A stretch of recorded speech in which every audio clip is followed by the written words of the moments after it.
O Mahabharata, de Krishna Dvaipayana Vyasa. Livro 3. Tirtha Yatra Parva. Capítulo 138. Todos devolvidos à vida. Lomasa disse: naquela mesma época o poderoso rei Vyadyumna, de grande prosperidade, que era o Yajamana de Raivya, começou um sacrifício.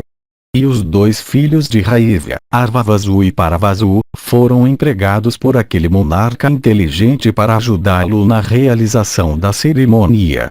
E, ó filho de Kunti, recebendo a permissão de seu pai, eles dois foram para o sacrifício, enquanto Raivya com a esposa de Paravasu permaneceram no eremitério. E veio a ocorrer que um dia, desejoso de ver sua esposa, Paravasu voltou para casa sozinho. E ele encontrou seu pai na floresta, envolto na pele de um antílope preto.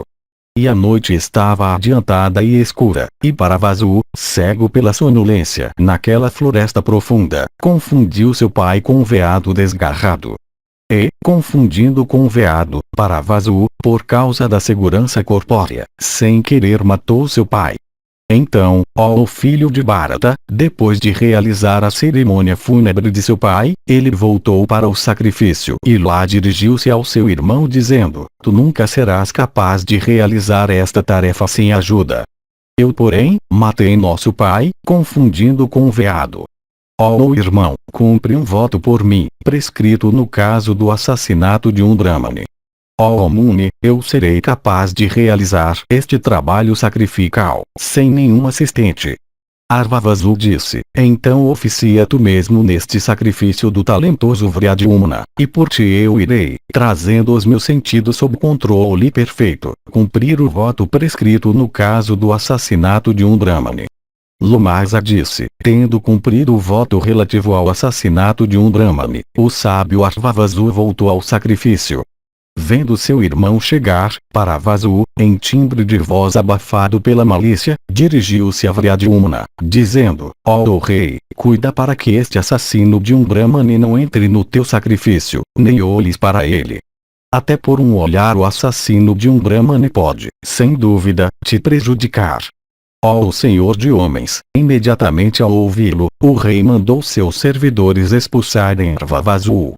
Ó rei, ao ser expulso pelos servidores do rei, e repetidamente abordado por eles: ó assassino de Brahmane!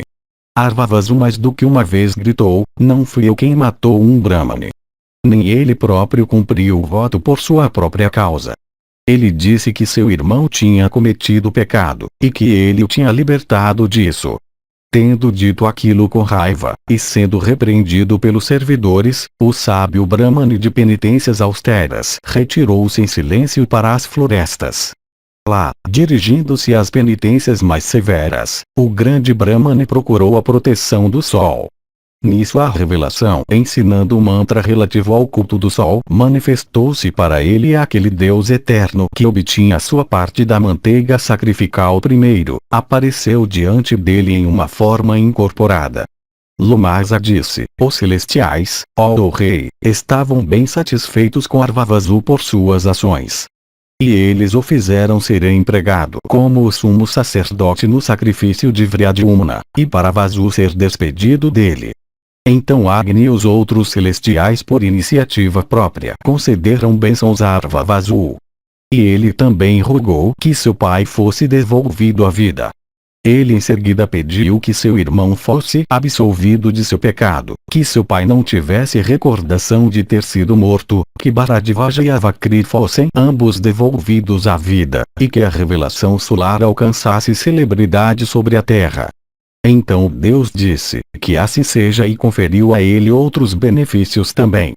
Por causa disso, ó Yudhishthira, todas aquelas pessoas recuperaram a vida. E Avakri então dirigiu-se a Agni e às outras divindades, dizendo: eu obtive o conhecimento de todos os Vedas, e também pratiquei penitências. Como aconteceu então, ó principais dos imortais, que Raivya conseguiu me matar daquela maneira? Nisso os deuses disseram: ó Avakri, nunca hajas novamente como fizeste. Isso sobre o que tu perguntas é realmente possível, pois tu aprendeste os Vedas sem esforço e sem a ajuda de um preceptor. Mas este homem Raivya, suportando várias dificuldades, satisfez seu preceptor por meio de seu comportamento, e obteve do últimos Vedas excelentes através de grandes esforços em um longo tempo. Lomasa disse, tendo dito isso para Yavakri, e devolvido todos aqueles à vida, os celestiais com Indra em sua vanguarda ascenderam ao céu. Aqui, ó Yudhishthira, é o eremitério sagrado daquele sábio, embelezado com árvores que dão flores e frutos em todas as estações. Ó tigre entre reis, residindo neste local, tu ficarás livre de todos os teus pecados. Capítulo 139. Lomasa avisa Yudhishthira para tomar cuidado no próximo passo da viagem. Lomasa disse, ó descendente de Bharata, ó rei, agora tu deixaste para trás as montanhas Uziravija, Mainaka e Sveta, assim como as colinas Kala. Ó filho de Kunti, ó touro entre os descendentes de Bharata, aqui fluem à tua frente os 7 Ganges. Este local é puro e sagrado. Aqui Agni resplandece sem intervalo. Nenhum filho de Manu é capaz de obter uma visão desta maravilha. Portanto, ó filho de Pandu, concentra a tua mente para que possas contemplar atentamente estes tirtas. Agora tu verás a área de atividade dos deuses, marcada com suas pegadas, assim como nós percorremos a montanha Kala.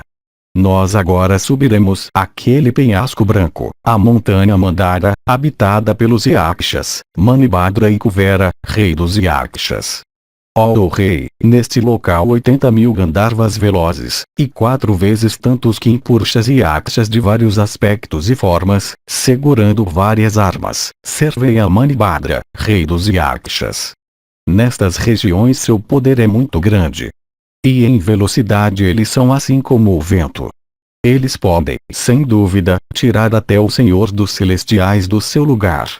Protegidas por eles, e também guardadas pelos Rakshasas, estas montanhas tornaram-se inacessíveis. Portanto, ó filho de Prita, concentra os teus pensamentos.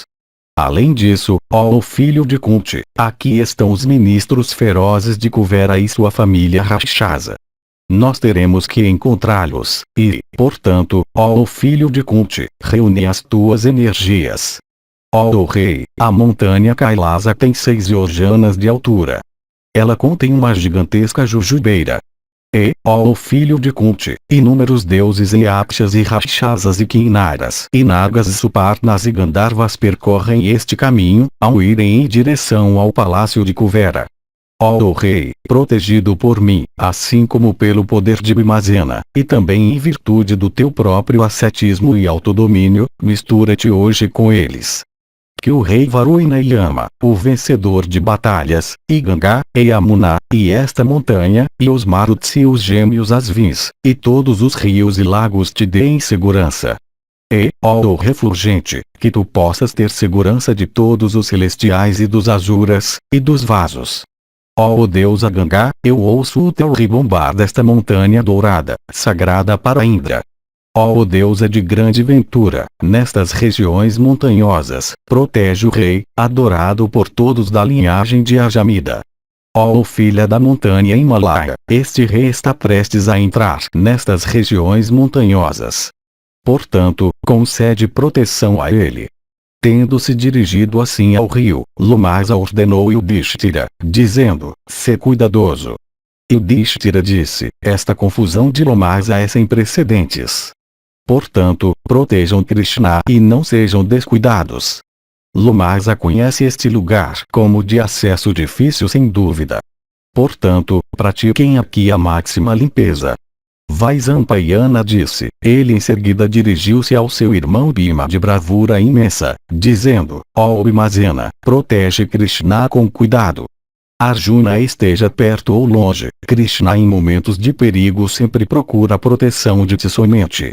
Então o monarca de grande alma se aproximou dos gêmeos, Nakula e Sahadeva, e depois de cheirar suas cabeças e esfregar seus corpos, com lágrimas disse a eles, não temam.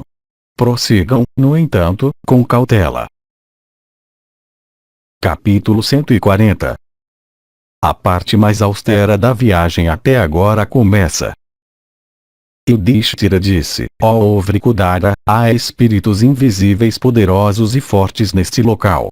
Nós, no entanto, passaremos por ele pelo mérito do nosso ascetismo e sacrifícios Agnihotra. Ó filho de Kunti, portanto, reprime a tua fome e sede por reunir tuas energias, e também, ó Vrikudara, recorre à tua força e inteligência. Ó filho de Kunti, tu ouviste o que o sábio Lomasa disse em relação ao Monte Kailasa. Determina, portanto, depois de deliberação, como Krishna passará pelo local.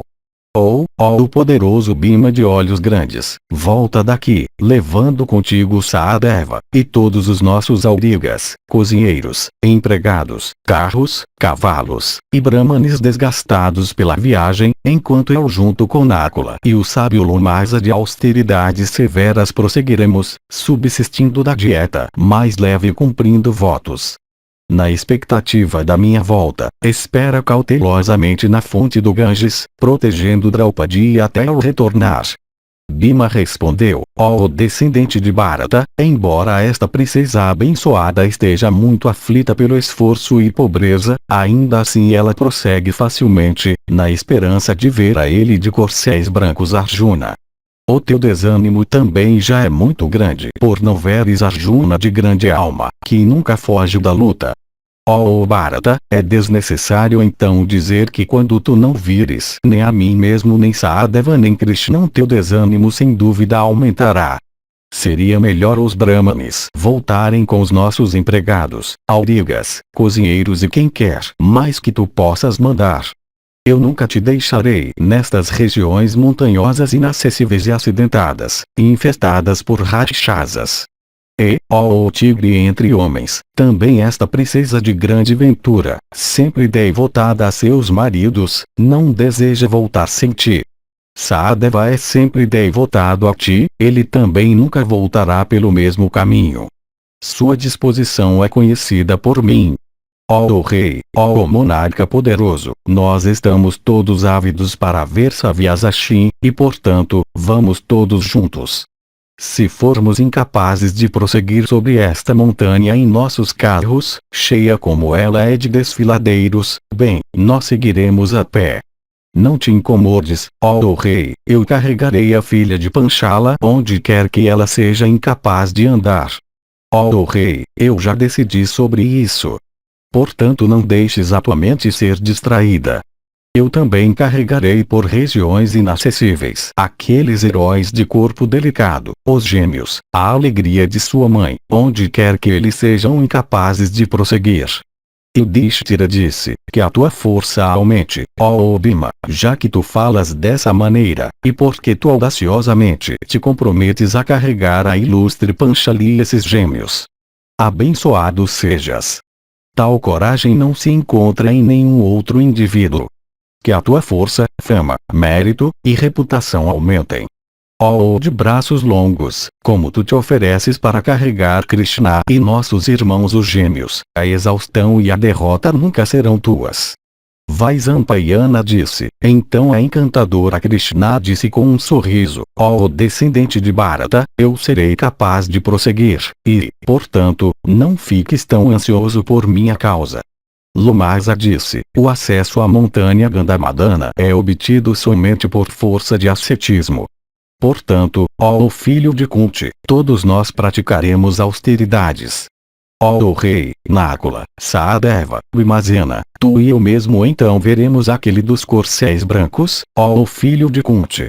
Vaisampayana disse: ó rei, assim conversando entre si eles viram com encanto os domínios extensos de Suvaú, situados nos Himalaias cheios de cavalos e elefantes, densamente habitados pelos Kiratas e os Tanganas, apinhados por centenas de polindas, frequentados pelos celestiais, e bem providos de maravilhas. O rei Suvaú, o senhor dos Polindas, os recebeu alegremente nas fronteiras de seus domínios, prestando-lhes respeito apropriado. Tendo sido assim recebidos com honra, e tendo permanecido confortavelmente naquele local, eles partiram para a montanha Himalaia, quando o sol brilhava gloriosamente no firmamento. E, ó o rei, tendo confiado aos cuidados do senhor dos Polidas todos os seus empregados, Indrazena e os outros, e os cozinheiros e os camareiros, e os ornamentos de Draupadi, e tudo mais, aqueles quadrigários poderosos, os filhos dos Kuros, dotados de grande coragem, saíram daquele país, e seguiram em frente cautelosamente com Krishna, todos alegres na esperança de ver Arjuna. Yudhishthira disse, ó Bhimazena, ó Panchali, e ó gêmeos, ouçam as minhas palavras. As ações feitas por uma pessoa em um nascimento anterior não perecem, sem produzir seus efeitos. Vejam. Até nós nos tornamos caminhantes da selva. Até vermos Dhananjaya, esgotados e aflitos como estamos, nós temos que auxiliar uns aos outros, e passar por lugares intransponíveis. Isso me queima assim como o fogo queima uma pilha de algodão. Ó herói, eu não vejo Dhananjaya ao meu lado. Eu resido na floresta com meus irmãos mais novos, ansioso para vê-lo. Esse pensamento, como também a memória daquele insulto grave oferecido a Yajanasani, me consomem. Ó Vrikudara, eu não vejo o invencível Partha de arco forte e energia incomparável, e que é um mais velho e imediato Anakula. Por isso, ó Vrikudara, eu estou infeliz. Para ver aquele herói, Dhananjaya, firme em promessas, por esses 5 anos eu tenho estado vagueando em vários tirtas e florestas e lagos belos e eu ainda não o encontrei. Por isso, ó Vrikudara, eu estou infeliz. Eu não vejo Gudakesa de braços longos, de cor azul escura, e andar leonino. Por isso, ó Vrikudara, eu estou infeliz. Eu não vejo aquele principal dos Kuros, ilustre em armas, habilidoso em luta, e sem igual entre os arqueiros. Por isso, ó Vrikudara, eu estou infeliz. Eu estou aflito pois eu não vejo aquele filho de Prita, Dhananjaya, nascido sob a influência da estrela Palguni, que caminha entre os inimigos assim como Yama na hora da dissolução universal, possuidor da bravura de um elefante com o suco temporal escorrendo, dotado de ombros leoninos, não inferior ao próprio Sakra em destreza e energia, mais velho do que os gêmeos, de corcéis brancos, inigualável em heroísmo, invencível, e que maneja um arco forte. Por isso, ó Vrikudara, eu estou infeliz. E ele tem sempre um temperamento clemente, mesmo quando insultado pelo indivíduo mais vil. E ele concede benefício e proteção aos justos, mas para aquela pessoa traiçoeira que por artifício tenta lhe causar dano, Dhananjaya é como veneno virulento, ainda que esse alguém seja o próprio Sakra. E o poderoso Vibatsu de alma incomensurável e possuidor de grande força demonstra piedade e estende proteção até para um inimigo quando caído. E ele é o refúgio de nós todos e ele oprime seus inimigos em combate. E ele tem o poder de arrecadar qualquer tesouro, e ele contribui para nossa felicidade. Foi por meio do heroísmo dele que eu possuía antigamente incontáveis joias preciosas de várias espécies as quais no momento Suddhana usurpou. Foi pelo poder dele, ó herói, que antes eu possuía aquele anfiteatro suntuoso embelezado com joias de todos os tipos e célebre em todos os 3 mundos. Ó filho de Pandu, em destreza, Palguni é como Vasudeva, e em luta ele é invencível e inigualável como Kartavirya. Pai. Eu não o vejo, ó Bhima. Em poder, aquele conquistador de inimigos segue o mesmo caminho dos invencíveis e poderosíssimos Sankarshana Balarama e Vasudeva. Em força de braços e espírito ele é semelhante ao próprio Purandara. E em rapidez ele é como o vento, e em graça como a lua, e em ira ele é a própria morte eterna. Ó de braços poderosos, com o objetivo de ver aquele guerreiro tigre entre homens, nós iremos para a montanha Gandhamadana, onde está localizado o eremitério de Narayana no terreno da célebre árvore de Jujubas, e que é habitada pelos Yakshas. Nós veremos aquela melhor das montanhas. E, praticando austeridades rígidas só a pé, nós iremos para o belo lago de Kuvera, guardado por Rakshasas. Aquele lugar não pode ser alcançado por veículos, ó Vrikudara. Nem pessoas cruéis ou avarentas ou irascíveis podem alcançar aquele local, ó filho de Bharata. Ó Bhima, para ver Arjuna, nós iremos para lá na companhia de brahmanes de votos estritos, cingindo nossas espadas, e empunhando nossos arcos. Só aqueles que são impuros encontram moscas, moscardos, mosquitos, tigres, leões, e répteis, mas os puros nunca topam com eles. Portanto, regulando nossa alimentação e reprimindo nossos sentidos, nós iremos para Gandhamadana, desejosos de ver Dhananjaya.